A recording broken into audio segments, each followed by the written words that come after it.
예, 말씀 보겠습니다. 시편 6편 1절부터 10절입니다. 시편 6편 1절부터 10절입니다.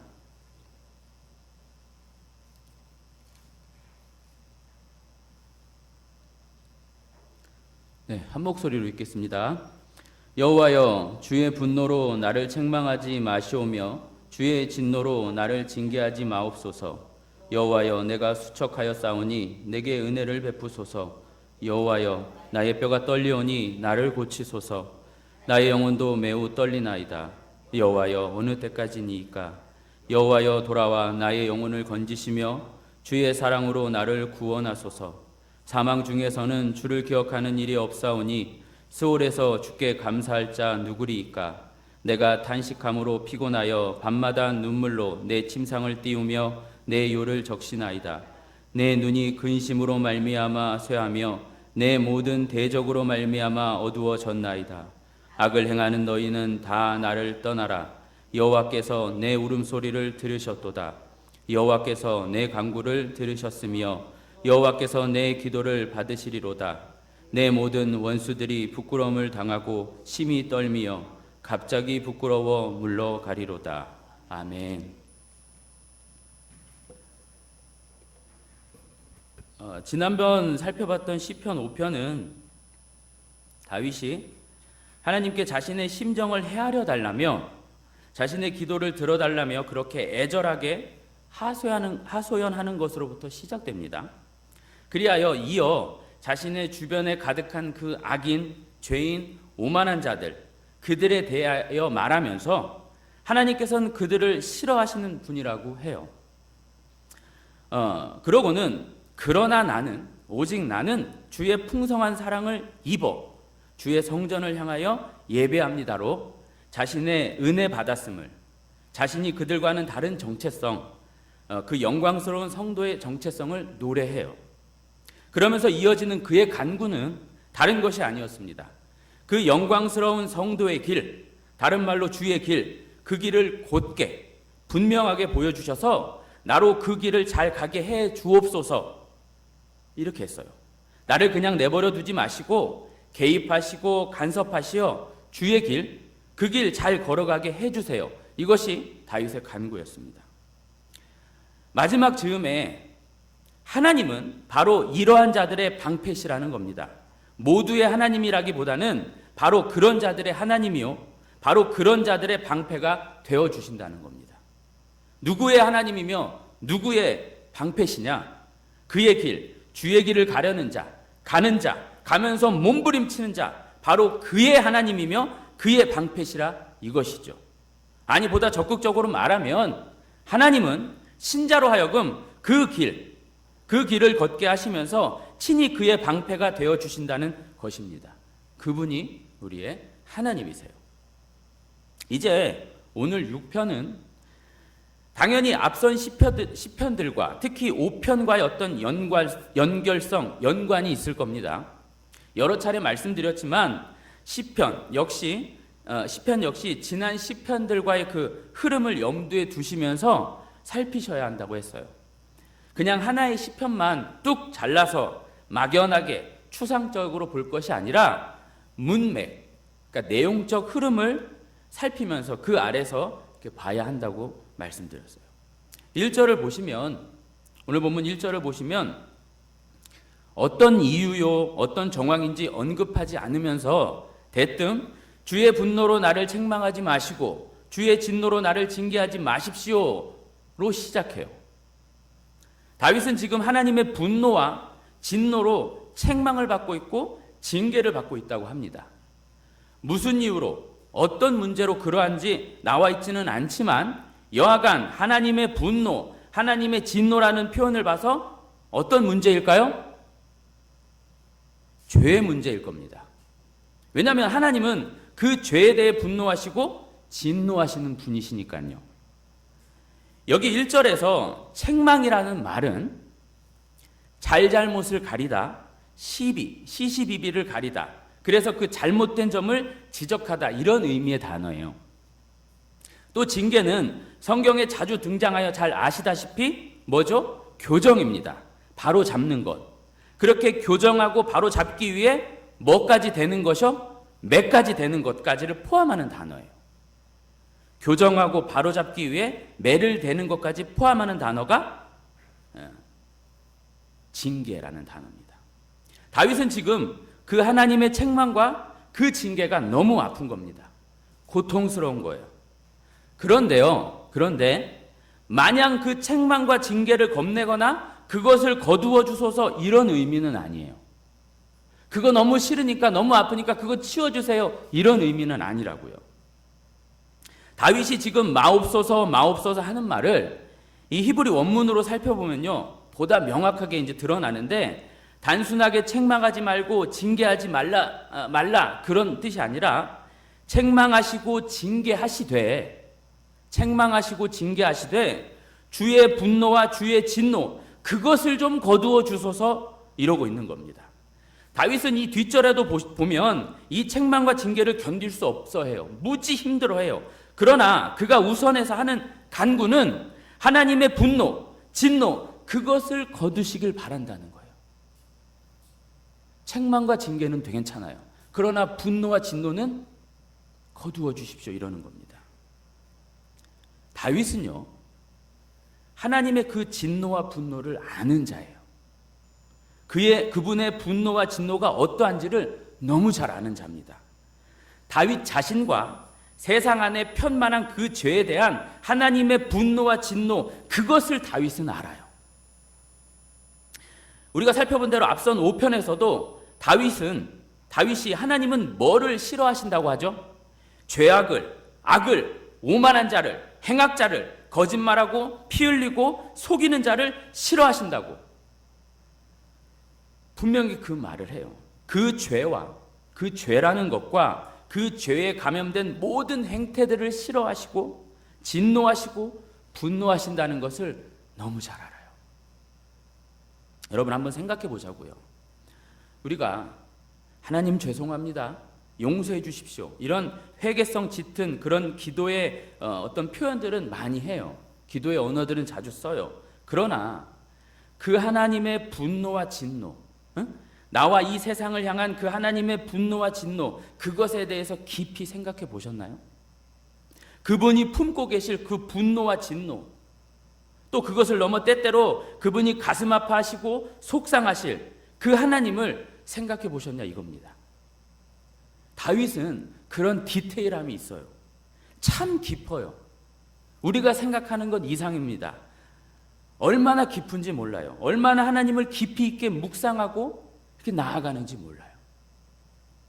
말씀을 준비하면서 우리는 하나님의 그 깊은 속을 얼마나 헤아리며 알아들이려 했나, 그분의 분노와 진노를 과연 얼마나 생각했는가, 그냥 단순히 요구나 바램 이런 것들만 늘어놓지 않았나, 이런 생각들을 하게 됐습니다. 근데 그렇다고 해서 지금 다윗 그가 당면하고 있는 책망과 징계가 견딜 만한 것이다? 이건 아닙니다. 2절에 보니까요, 이 책망과 징계로 어떻게 됐다고 그래요? 수척해졌다는 말을 써요. 요 말을 이리저리 살펴보니까요, 시들어 가다 라는 의미더라고요. 나무가 양분이나 수분기를 잃고 다 말라가는 그런 모습을 의미하는 거예요. 수척해졌나이다, 시들어 가나이다, 이런 거죠. 그러면서 또 여호와여 나의 뭐가 떨린다고 합니까? 뼈가 떨린다고 해요. 3절에는 뭐가 떨린다고 해요? 나의 영혼이 떨린다고 합니다. 뼈가 무엇입니까? 또 영혼이 무엇입니까? 뼈는 우리 몸을 지탱하는 근본입니다. 영혼 역시 우리 어떤 근본이요 보다 근원적인 것이라 할 수 있어요. 바로 그러한 깊고 보다 근본적인 것들이 떨린다, 놀라고 당황하고 그 아주 깊은 곳에서부터 덜덜덜덜 겁내게 한다, 이것입니다. 다윗이 지금 얼마나 떨고 있는지 이렇게 느껴지세요? 이심전심이 되십니까? 어떠한 연유로, 어떠한 죄로 그러한지는 모르지만 그 죄로 말미암아 그는 이렇게 부들부들 떨고 있는 것입니다. 그런데 본문을 관찰하면서 많이 놀란 것은요, 다윗이 이러한 상황에서 외마디 변명 또는 핑계가 없다는 사실이에요.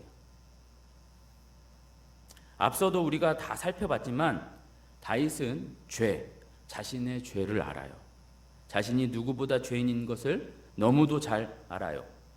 때때로 하나님께 탄원하고 신원하고 기도하고 매달리고 또 세상에 이런저런 그 죄들을 드러내고 고발하고 하지만 자신 역시 똑같은 죄인이라는 사실을 절대 잊지 않습니다.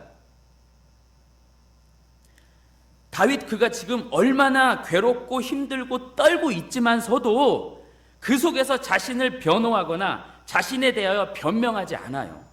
죄에 대한 하나님의 그 처벌 또는 하나님이 자신의 그 죄를 다루시는 것에 대해 받아내면서 그냥 살려달라고만 할 뿐이에요. 이런저런 말이 없어요. 변명, 핑계 없단 말이죠. 할 말이 없어요. 받아내는 겁니다. 그렇기에 다윗이 변명이나 핑계 대신 내놓는 말이 뭘까요? 다윗이 핑계나 변명 그것 대신에 기댄 것이 뭘까요?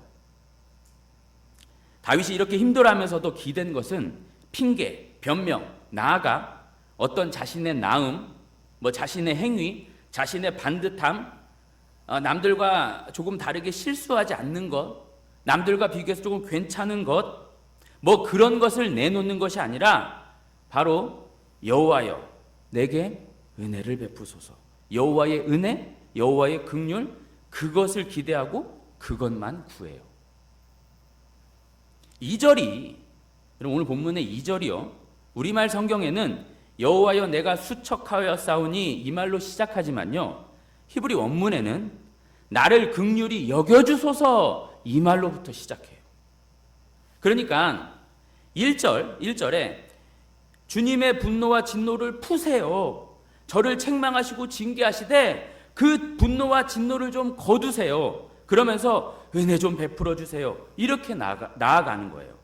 그 대단한 다윗이지만은 실상 오늘도 하나님 앞에 아무것도 내세울 것이 없어요.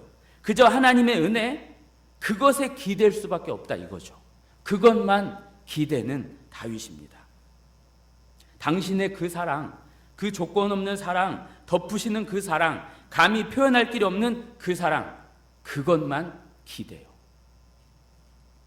그러면서 3절부터 7절까지를 쭉 살펴보면 다윗의 심경이 보다 자세하게 묘사가 되는데 다윗의 그 고통은 결국 어떤 고통이냐면요.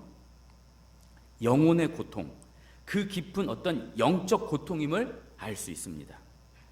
3절에 뭐가 떨린다고 하죠? 나의 영혼이 매우 떨린대요. 4절에도 보면 여호와여 돌아와 나의 무엇을 건져달라고요? 영혼을 건져달라고 그래요. 5절에서는 사망이라는 단어가 나오고 스월이라는 단어가 나오네요. 다윗이 제일 두려워하고 우리 신자가 제일 두려워하는 것이 무엇일까요, 여러분?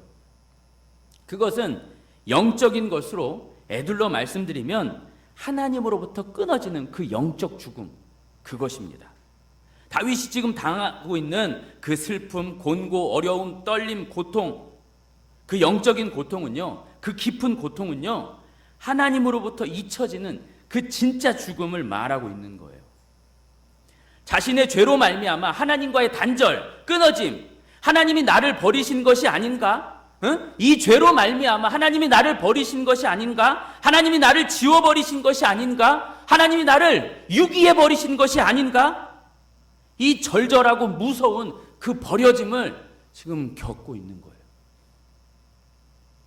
자신의 죄로 말미암아 하나님으로부터 책망과 징계를 받고 있는 다윗은 하나님이 그 죄를 얼마나 미워하시고 싫어하시는가? 아니, 이 죄라는 것이 하나님과 결국 나 자신 사이를 어떻게 만들어 놓는가? 다윗은 이걸 알아요. 이것에 대해서 지금 통렬히 겪고 있고요. 힘들어하고 아파하고 있는 것입니다. 죄라는 것을 지금 하나님과의 어떤 관계적인 차원에서 이해하고 있는 거예요. 이해시키려고 하는 것입니다.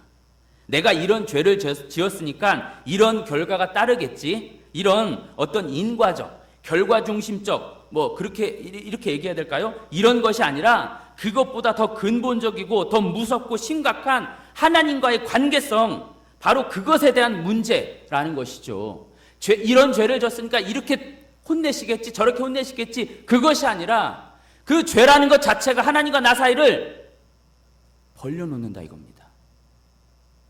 끊어놓는다 이거예요. 자신의 죄로 말미암아 자신을 떠나버리시는 것 같음을 느끼는 거예요. 이제 그는요, 그 죄로 말미암아, 지금 다윗 그는 그 죄로 말미암아 어떤 상황이냐면 마치 3살, 4살짜리 아이가, 엄마밖에 모르는 그 아이가 엄마를 잃고 엄마를 찾아 헤매며 엄마 하며 울고 불고 하고 있는 그 모습인 거예요. 죄로 말미암아 하나님께 끊어져서 혼자인 겁니다. 그래서 4절에 돌아와 달라고 하는 거예요. 돌아와 달라고 하는 겁니다. 5절에 사망과 스올, 무덤, 지옥이라는 말을 쓰게 되는 거예요. 성경에서 죽음, 사망은 2종류예요. 몇 종류요? 2종류입니다. 좋은 죽음과 나쁜 죽음 2종류예요. 그러니까 잘 죽어야 돼요. 분명히 죽게 되는데 잘 죽어야 돼요. 더 들어보세요. 자기 자신이 비워지는, 그 자기의 부패한 본성이 다 죽는 그 자기 부인의 죽음, 그 죽음이 좋은 죽음이에요. 예수님이 말씀하신 죽음이 그 죽음이고 예수님이 죽으신 죽음이 그 죽음이에요. 그게 좋은 죽음이고, 나쁜 죽음은 그냥 죽는 거예요. 하나님 없이 그냥 죽는 죽음, 그냥 버려짐이라는 거죠. 그래서 그렇게 죽어버리면, 이 땅에서 그렇게 죽어버리면 어떻게 가요? 어디로 가요? 영원한 지옥으로, 영원히 하나님과 단절된 그곳으로 가버리게 되는 겁니다. 영원한 지옥으로 떨어지는 그 죽음 말이죠. 오늘 본문 5절에서 죽음은, 다윗이 말하고 있는 죽음은 어떤 죽음일까요? 좋은 죽음일까요? 나쁜 죽음일까요? 나쁜 죽음으로 의미하는 거예요. 내가 이렇게 하나님과 단절된 것 같은 상태에서 그냥 죽어 지옥으로 가, 하나님과 영원히 단절돼 버리면 내가 무슨 의미가 있고 무슨 필요가 있냐 이거죠. 하나님이 날 버려서 그 사망, 그 스올로 내가 가버리면 내가 이제 다시 어찌 하나님을 찬양할 수 있겠냐 이겁니다. 그러니 나 이렇게 두지 마시고 여호와여 어서 돌아오소서, 어서 돌아오소서, 나를 버리지 마소서, 여호와여 그 사랑, 그 헷세대의 사랑, 그것을 보이시옵소서, 이러고 있는 겁니다. 6절, 그렇게 탄식함으로 피곤하여 이렇게 되어 있는데, 얼마나 울부짖었는지 신음함으로 기진맥진하다, 이런 의미래요. 탄식함으로 피곤하다는 게 신음함으로 기진맥진하다, 이런 의미라고 해요. 그러니까 너무 울어서 소리도 못 낼 만큼 그렇게 지쳐버렸다는 말이죠. 어느 정도 울었어요? 어느 정도 울었냐면 눈물로 뭐를 띄웠다고요? 침상을, 요를 떼었다고 합니다. 눈물을 얼마나 흘렸으면 침상을 띄우고 요를 띄었대요.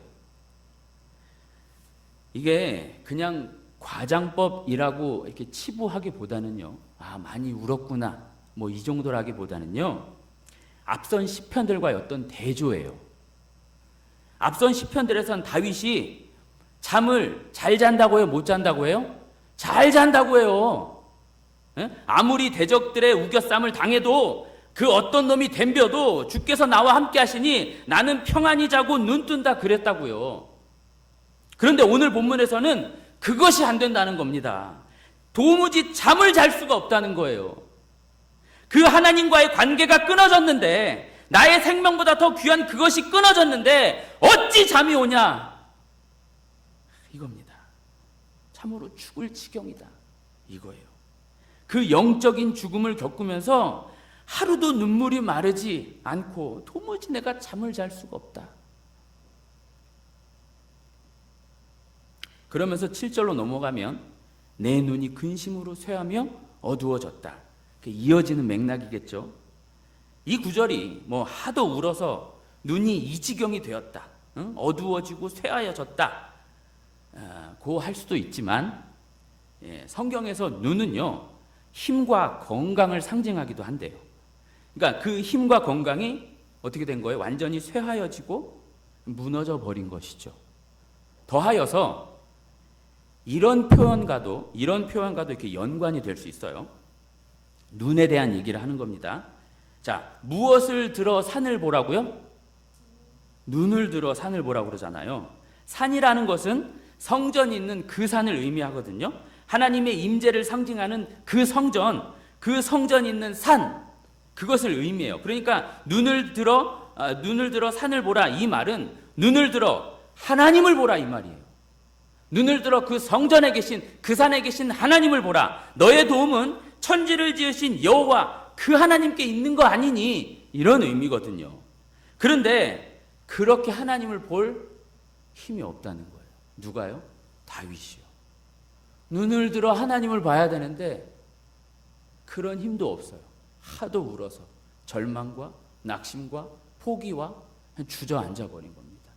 그 영적인 고통을, 그 하나님과의 끊어진 그걸 맛보면서, 자신의 죄로 그걸 맛보면서 지금 하염없이 추락하고 있는 거예요. 느껴지십니까? 그런데 8절에요. 느닷없이 갑자기 어떤 말이 나오냐면 악을 행하는 너희는 다 나를 떠나라, 이렇게 나와버려요. 여기서부터 이제 반전이 시작되는 겁니다.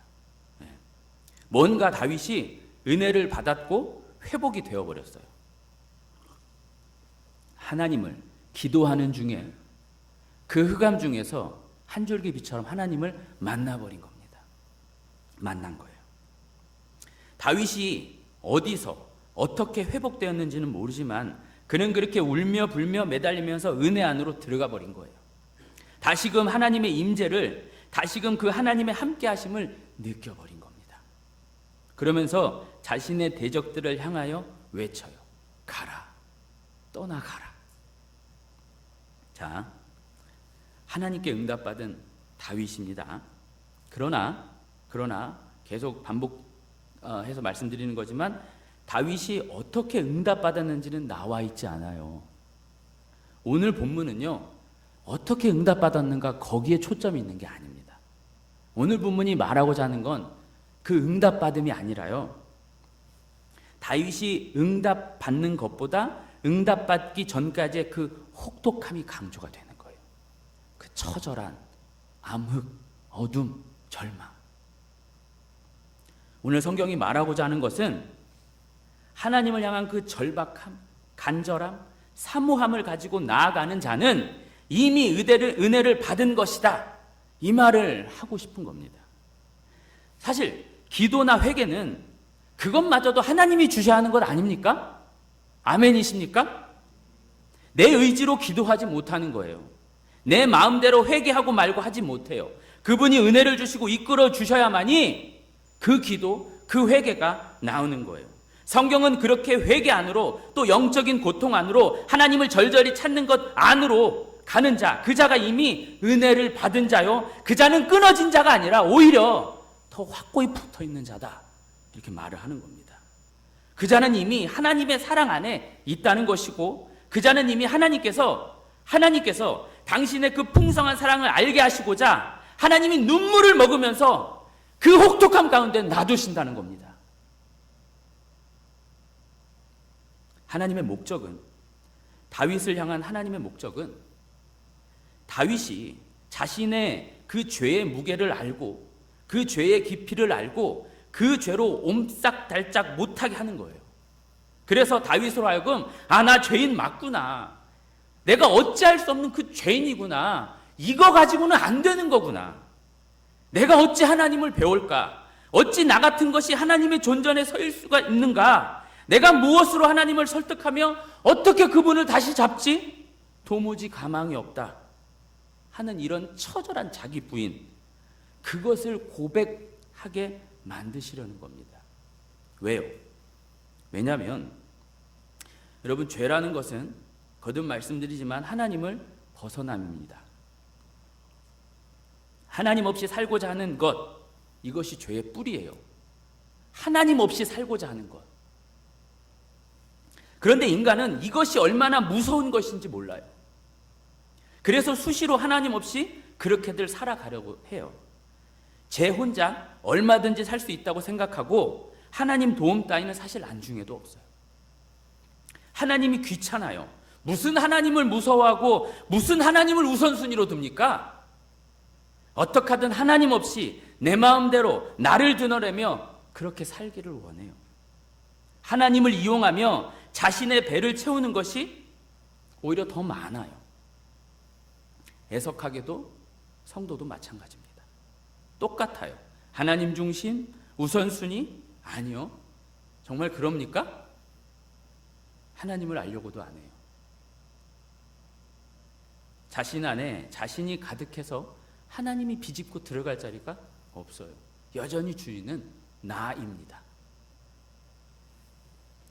이것이 단순히 제 얘기가 아니라 성경의 진술이에요. 그래서 이에 하나님의 처방은, 하나님의 백신은 뭡니까? 신자로 하여금 그 하나님 없이 내 맘대로 사는 것이 얼마나 비참하고 외롭고 힘들고 아픈 결과를 만드는지를 뼈저리게 느끼게 하는 거예요. 그게 하나님의 백신이에요. 하나님과의 단절, 그 영원한 죽음, 사망, 그 하나님과의 끊어짐, 그것을 아주 조금씩 나눠서 인생 가운데 허락하시는 거죠. 그것을 겪게 하시는 겁니다. 여러분, 백신은 아시다시피 항체잖아요. 결국 병을 일으키는 그 바이러스 따오는 것이 백신이에요. 하나님이 우리에게 주시는 백신은 지옥 백신이라 이겁니다. 인생 가운데 지옥을 맛보게 하신다는 거죠. 지옥을 조금씩 맛보게 하는 거예요. 근데 지옥은 다른 것이 아니에요. 하나님의 돌보심 없이 죄를 가진 이기적인 인간들만 가득한 곳이 지옥이에요. 거기는 하나님의 따뜻한 손길이 없는 곳입니다. 너무 무서운 하나님, 두려운 하나님만 계시는 곳이 그 지옥이에요. 숨도 못 쉴 곳이에요. 그런데 백신으로 그런 것을 겪게 하시고 깨닫게 만드시는 겁니다. 신자는 그 백신으로 하여금 알아먹고 정신 차리고 더 겸손한 자리, 나아가 그 하나님을 붙드는 자리, 그 하나님만으로 만족하는 자리로 내려가는 거예요. 다른 것은 다 됐고 그 하나님만 있으면 나는 된다, 이리로 내려가는 것입니다. 무엇이 진짜 복이고 기쁨인지를 알고 고백하는 거예요. 그러려면 아파야 돼요. 자신의 죄로 수시로 하나님과의 단절을 겪어야 하고, 때때로 가슴 먹먹함으로 두려움으로 힘들어야 합니다. 하나님을 벗어나면 이렇게 죽는 거구나, 이것을 겪어내야 하는 겁니다. 믿음이란 그것을 겪으면서 난 진짜 당신 없으면 안 되는군요, 이 고백을 수시로 해야 되는 거예요. 이렇게 하나님을 전적으로 의존해 나가는 것입니다. 그게 믿음이에요. 그런데 여기서 참 궁금한 것은요, 다윗의 대적이 누구냐는 겁니다. 대체 어떤 대적을 향해 떠나가라 이렇게 외치는 것일까요? 왜 뜬금없이 저런 말, 악을 행하는 너희는 다 나를 떠나가라, 이것이 등장할까요? 저 말씀, 악을 행하는 너희는 다 떠나가라, 악을 행하는 너희는 다 나를 떠나가라, 똑같이 쓰인 구절이 성경에 있어요. 어디냐면 누가복음 13장 27절이에요. 26절부터 읽어보겠습니다. 그때 너희가 말하되 우리는 주 앞에서 먹고 마셨으며 또한 주는 또한 우리를 길거리에서 가르치셨나이다 하나 그가 너희에게 말하여 이르되 나는 너희가 어디에서 왔는지 알지 못하느라. 행악하는 모든 자들아 나를 떠나가라.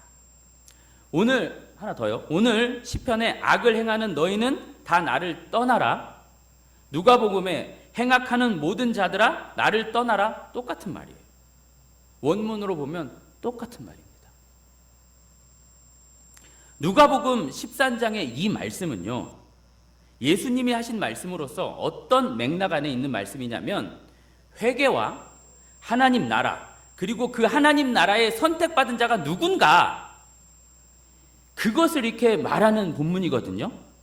그 하나님 나라에 선택받은 자 누구냐면 일단 이런 자들은 아니라는 거예요. 어떤 자요? 내가 주 앞에서 먹고 마셨으며 또한 주님이 우리를 가르쳐 주셨잖아요. 아니 나 모르겠어요? 나 아시잖아요. 비슷한 말. 뭐예요? 내가 주의 이름으로 선지자 노릇하고 귀신 쫓고 주의 이름으로 그 많은 권능을 행하지 않았습니까? 어찌하여 나를 모르신다고 하세요? 나를 모르시겠어요? 이런 자들은 아니라 이 말이에요. 무슨 의미일까요? 하나님이 우리 신자에게 요구하시는 것은 그런 뻔뻔함이 아니라 이겁니다. 오늘 다윗처럼 긍휼을 구하는 거예요. 자신의 죄를 알고 그 죄에 처절하게 맞아가면서 하나님 하고 붙드는 거예요. 나는 아무것도 아니라는 것을 알아야 한다 이 말이죠. 나는 그 하나님의 은혜가 가입하지 않으면 아무것도 아니다. 존재도 아니다. 응? 그렇게 주님 앞에서 구원을 내놔라. 나를 알지요. 나를 모르세요. 어찌하여 내 기도를 응답 안 하세요? 이렇게 뻔뻔하게 말할 처지가 못 된다는 것입니다. 도리어 나를 떠나소서. 내 어찌 구원받기 합당한 자입니까? 내가 뭐 한 게 있다고 내게 구원의 은혜를 베푸십니까? 그저 나를 긍휼히 여겨주세요. 불쌍히 여겨주세요. 나는 아무것도 아닙니다. 주께서 가라시면 가고 너 지옥 가라면 지옥 갈 그런 존재 맞습니다. 먼지요 티클 맞습니다. 이렇게 고백해야 된다는 거죠. 성경은요 수시로 아니 처음부터 끝까지 이 얘기를 하거든요. 어떤 얘기요? 인간은 아무것도 아니다. 구원받은 우리도 아무것도 아니다. 아니 우린 구원받을 자격이 없다 이겁니다. 잊지 마 이거예요. 그런데 왜 이 얘기를 이렇게 자주 할까요? 인간이 성도가 그것을 모른다는 거예요. 도무지 모른다는 겁니다. 말은 그렇게들 하는데 여전히 은혜를 모르는 사람처럼 정말 죄인 중에 괴수처럼 그냥 그렇게 살아간다 이거예요. 자신은 아주 떳떳하고 훌륭하고 바르고 착하고 다른 일보다 좀 나은 자로 인식하며 살아요. 그래도 나 정도는 나는 괜찮잖아. 또 자신은 늘 옳고 자기 말은 늘 맞고 자기는 잘났고 자기는 괜찮고 제 얘기를 하고 있는 거예요. 이런 추악한 자가 없죠. 자신이 어떤 죄인인지 모르기 때문에 은혜가 어떻게 부어졌는지 모르기 때문에 성경은 수시로 우리의 처음 자리를 가르치고 우리가 어떤 존재인지를 자꾸 가르쳐요. 성경이요. 여러분, 오늘 시편 6편의 탄식이 누구의 탄식입니까? 다윗의 탄식으로밖에 안 보이십니까? 아닙니다. 다윗은 지금 예수님을 예표하는 거예요. 오늘 6편에는 예수님 그분께서 십자가에 달리시기 전 또 십자가로 고난받으실 때 그 모든 흔적들이 그대로 드러나 있어요. 예수님이 십자가 앞에서 저주받기 전 하나님과의 그 단절, 십자가는 결국 하나님과의 단절이거든요. 지옥이니까. 그 단절, 우리가 받아야 할 그 단절을 대신 겪으면서 처절하게 겪으면서 우리가 받아야 할 그 분노와 진노를 다 감당하시면서 처절하게 또 그분이 땀방울이 핏방울 되어 기도하며 간구하며 아버지여 어찌하여 나를 버리시나이까 제발 이 잔을 하실 수만 있다면 내게서 좀 돌려주십시오.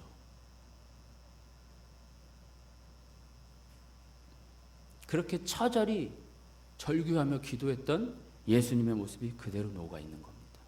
다윗은 그 예수님을 예표하는 거예요.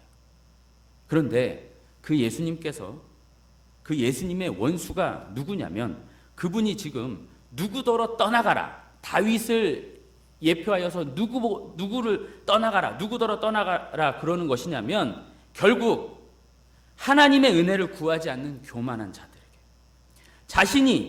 자신의 죄인됨이 무엇인지 모르는 자들에게 회개가 무엇인지 모르는 자들에게 코를 질질 흘리면서 자신은 다 컸다고 이제 뭐든 할 수 있다고 너스레를 떠는 자 예수님을 믿는다고 하지만 예수님에 대해 도무지 모르는 자,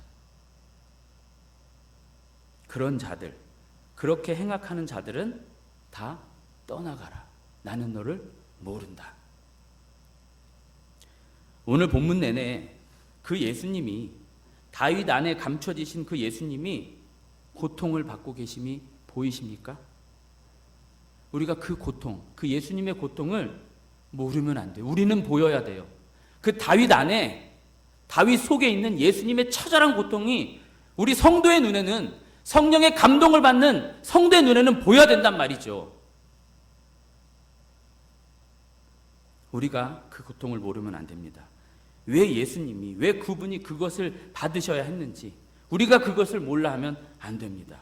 그 주님의 피 흘리심이, 그 은혜가, 그 주님의 아픔이 우리가 몰라 수포로 가면 안 되는 거예요. 우리가 그것을 아는 자로, 아는 자답게 살아가야 하는 겁니다. 여러분, 다윗이 응답을 받는 그 뒤로 말입니다. 무엇이 부각되냐면요, 8절 이후의 강조는요, 그들이 물러가고 원수들이 멸망하는데 거기에 있지 않아요. 8절 이후의 강조는요, 여호와께서 내 울음소리를 듣고 내 간구를, 내 기도를 듣고 거기에 있습니다. 내 모든 원수들이 어떻게 되건 말건 그건 사실 우리가 중요한 게 아닙니다. 또 그게 그렇게 막 원수들이 나자빠지는 것, 그게 그렇게 막 통쾌하게, 그렇게 기쁜 것이 되어서는 안 되잖아요. 우리도 은혜가 가입되지 않으면 똑같다니까요. 지난주에 강사님 설교도 그랬지만, 그런 똑같은, 다른 행악하는 자들과 똑같은 위치와 환경과 여건이 주어진다면, 우리에게 주어진다면 우리도 모르는 겁니다. 자신할 수 없는 거예요. 내 모든 원수들이 어떻게 되건 말건 그건 중요하지 않아요. 그냥 그들은요, 자신들이 한 대로 그대로 대가를 받는 것이고, 중요한 건 그분이 내 기도를 받으셨다. 그분이 나를 받아주셨다. 다시 그 하나님과 친밀함 속으로, 그 영적인 교제 안으로 들어갔다 이겁니다. 그것이면 족하지 않냐 이거예요. 할렐루야. 자, 요 얘기, 요 대목을요, 보충할 성경의 한 대목이 있는데, 무비보셋이라고 아실 겁니다. 그는 사울의 손자요, 요나단의 아들이에요. 이 무비보셋은 아주 어릴 적에 도망가다 다리를 다쳐 이렇게 절어요. 뭐 이렇게 하인의 등에 엎여서 이렇게 떨어져서 전다고 이렇게 그래요. 근데 이러한 무비보셋을 어떻게 하냐면 나중에 다윗이 찾아내서 아주 극진히 보살펴주죠. 마치 양아들처럼 보살펴줘요. 왜냐하면 요나단과 약속을 했거든요. 근데 이 무비보셋에겐 누가 있어요? 시바라는 종이 있었습니다. 근데 이 종이 자신의 상전 무비보셋이 다리를 저러 움직임이 둔함으로 이 주인을 제치고 약삭빠른 짓을 한 게 있어요. 그게 뭐냐면, 다윗과 그의 아들 압살롬이 이렇게 대치 중일 때 이 시바라는 종이 다윗을 도우면서 자신의 상전인 무비보셋은 당신을 따르지 않는다네요. 자기 핏줄 따라가나 봐요. 이렇게 거짓을 말해버려요. 이 일로 다윗이 시바에게 뭐라고 했냐면, 야, 무비보셋의 것이 다 네 것이야. 너 가져. 이렇게 해버렸어요. 이 무비보셋이 아무것도 모르게 그냥 완전 졸지에 당해버린 거예요. 시간이 흘러 대치하던 압살롬이 죽고 다윗이 뭐 승리의 계가라고 하긴 뭐하죠. 다시 이제 돌아옵니다. 다시 돌아올 때, 그때 그 다윗을 맞이하러 이 절름발이 무비보셋이 오는데, 제가 그 부분을 세번역 성경으로 읽어드리면서 오늘 설교를 마치겠습니다.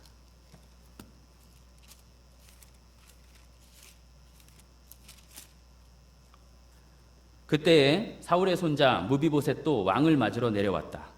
그는 왕이 떠나간 날부터 평안하게 다시 돌아오는 날까지 발도 씻지 않고 수염도 깎지 않고 옷도 빨아입지 않았다.